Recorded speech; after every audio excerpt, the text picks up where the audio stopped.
ഇന്ന് ഉണ്ടാക്കാൻ പോകുന്നത് നല്ല നാടൻ ബീഫ് ഫ്രൈ ആണ്. അപ്പോൾ എങ്ങനെയാണ് ഈ ടേസ്റ്റി ആയിട്ടുള്ള ബീഫ് ഫ്രൈ ഉണ്ടാക്കുന്നതെന്ന് നോക്കാം. എൻ്റെ ചാനൽ ആദ്യമായിട്ടാണ് കാണുന്നതെങ്കിൽ സബ്സ്ക്രൈബ് ചെയ്യാൻ മറക്കരുത്. തൊട്ടടുത്തുള്ള ബെല്ലൈക്കൺ പ്രസ് ചെയ്ത് ഓൾ നോട്ടിഫിക്കേഷൻ എനേബിൾ ചെയ്യാനും മറക്കരുത്. ബീഫ് ഫ്രൈ ഉണ്ടാക്കാനായിട്ട് ഞാനിവിടെ 1/2 കിലോ ബീഫ് ക്ലീൻ ചെയ്ത് ഇതുപോലെ കട്ട് ചെയ്ത് വെച്ചിട്ടുണ്ട്. ഇത് ആദ്യം തന്നെ ഒരു കുക്കറിലേക്ക് ഇട്ട് കൊടുക്കാം. അതിനുശേഷം ഇതിലേക്ക് 1/4 ടീസ്പൂൺ മഞ്ഞൾപ്പൊടിയും അതുപോലെ തന്നെ ഒരു 1/2 ടീസ്പൂൺ ഉപ്പ് കൂടി ചേർത്ത് കൊടുക്കാം.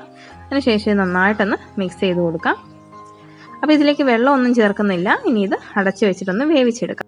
ഇതിപ്പോൾ ഞാൻ വെക്കുന്നത് ഹൈ ഫ്ലെയിമിൽ ഒരു വിസിലും ലോ ഫ്ലെയിമിൽ ഒരു 20 മിനിറ്റുമാണ്.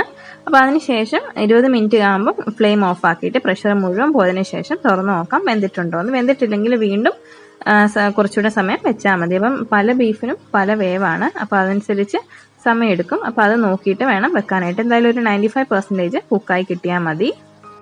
ഇപ്പോൾ ഇവിടെ ഒരു 40 മിനിറ്റോളം കഴിഞ്ഞിട്ടുണ്ട്. ശരിക്കും ആദ്യം 20 മിനിറ്റ് വെച്ചപ്പം കുക്കായിട്ടില്ലായിരുന്നു. അപ്പോൾ ഞാൻ വീണ്ടും ഒരു 10 മിനിറ്റും കൂടെ വെച്ചപ്പോൾ ലോ ഫ്ലെയിമിൽ ആകെ 30 മിനിറ്റാണ് എനിക്കിത് കുക്കായി കിട്ടാൻ എടുത്തത്. ഇപ്പോൾ ബീഫ് നന്നായിട്ട് വെന്ത് വന്നിട്ടുണ്ട്.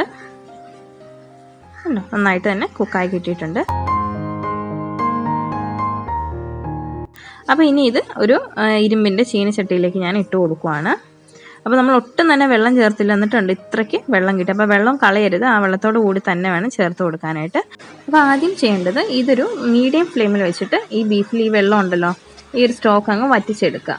അപ്പോൾ ഇതുപോലെ വറ്റി വന്നതിന് ശേഷം ഇതിലേക്ക് ഉപ്പ് ചേർത്ത് കൊടുക്കുക. ഉപ്പ് എന്തായാലും ആവശ്യമായിട്ട് വരും. അതിലേക്ക് ഇനി 1 ടീസ്പൂൺ വെളുത്തുള്ളി പേസ്റ്റും 1 ടീസ്പൂൺ ഇഞ്ചി പേസ്റ്റും കൂടി ചേർത്തിട്ട് നന്നായിട്ടൊന്ന് മിക്സ് ചെയ്ത് കൊടുക്കാം. അത് കഴിഞ്ഞ് 1.5 ടീസ്പൂൺ കാശ്മീരി മുളക് പൊടിയും 1 ടീസ്പൂൺ മല്ലിപ്പൊടിയും 1/4 ടീസ്പൂൺ മഞ്ഞൾപ്പൊടിയും കൂടി ചേർത്ത് കൊടുത്ത് ഇതുപോലെ ഇളക്കിയെടുക്കാം. ഇപ്പോൾ കണ്ടത് ഭയങ്കര ഡ്രൈ ആയിട്ടാണ് ഇരിക്കുന്നത്. അപ്പോൾ അതുകൊണ്ട് ഇതിലേക്ക് ഒരു 3 ടേബിൾ സ്പൂൺ വെളിച്ചെണ്ണ ഒഴിച്ചു കൊടുക്കാം. വെളിച്ചെണ്ണ തന്നെ ഒഴിക്കുന്നതാണ് നല്ലത്. അപ്പം നാടൻ ആയിട്ടുള്ളൊരു സാധനമല്ല, അപ്പോൾ വെളിച്ചെണ്ണൻ്റെ ടേസ്റ്റാണ് നല്ലത്. പിന്നെ വെള്ളം ചേർക്കരുത്. വെളിച്ചെണ്ണ ഇടയ്ക്ക് ഇങ്ങനെ ഒഴിച്ചു കൊടുത്താലും കുഴപ്പമൊന്നുമില്ല. അപ്പോൾ ആ വെളിച്ചെണ്ണയിൽ ഇനി ഇത് കിടന്ന് നന്നായിട്ടൊന്ന് മുരിഞ്ഞ് വരും.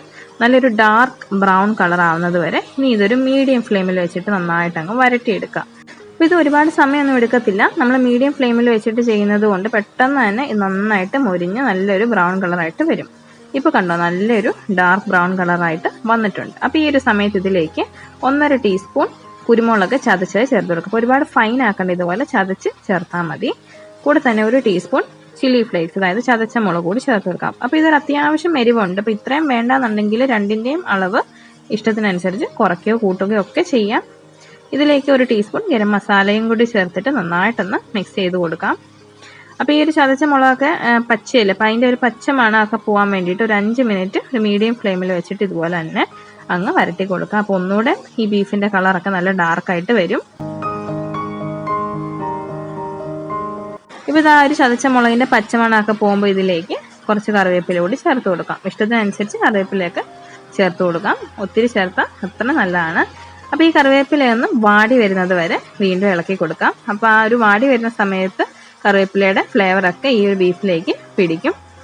ഇപ്പോൾ കണ്ടോ, കറിവേപ്പില നന്നായിട്ട് വാടി വന്നിട്ടുണ്ട്.